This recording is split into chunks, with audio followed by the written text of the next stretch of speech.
नमस्कार, आप देख रहे हैं जय भारत। मैं हूं विनीता मिश्रा। एक तरफ जहां देश कोरोना संकट से जूझ रहा है, लोग परेशान हैं, और दूसरी ओर इस कोरोना संकट के बीच एक दुखद खबर सामने आई है। जी हां, ये दुखद खबर मुंबई से है, जहां बॉलीवुड के जाने माने अभिनेता इरफान खान का आज निधन हो गया है। इरफान खान को इन्फेक्शन की प्रॉब्लम थी, जिसके बाद उन्हें मुंबई के कोकिलाबेन अस्पताल में कल भर्ती कराया गया था, जिसके बाद लगातार उनको आईसीयू वार्ड में भर्ती कराया गया था। उनका इलाज जारी था, लेकिन आज इरफान खान का निधन हो गया, जिसके बाद पूरे बॉलीवुड जगत में शोक की लहर दौड़ गई है। लोग इरफान खान को उनके निधन पर शोक व्यक्त कर रहे हैं।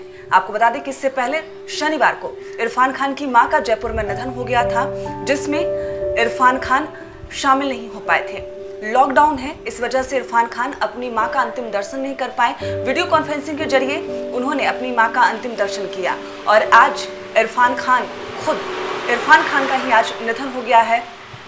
हालांकि ये खबर उन तमाम दर्शकों के लिए दुखद है जो इरफान खान के फैन हैं। ये खबर तमाम बॉलीवुड के लिए दुखद है जो इरफान खान को पसंद करते हैं। तो अभी के लिए बस इतना ही। बिहार झारखंड की तमाम खबरों के लिए देखते रहिए अजय भारत।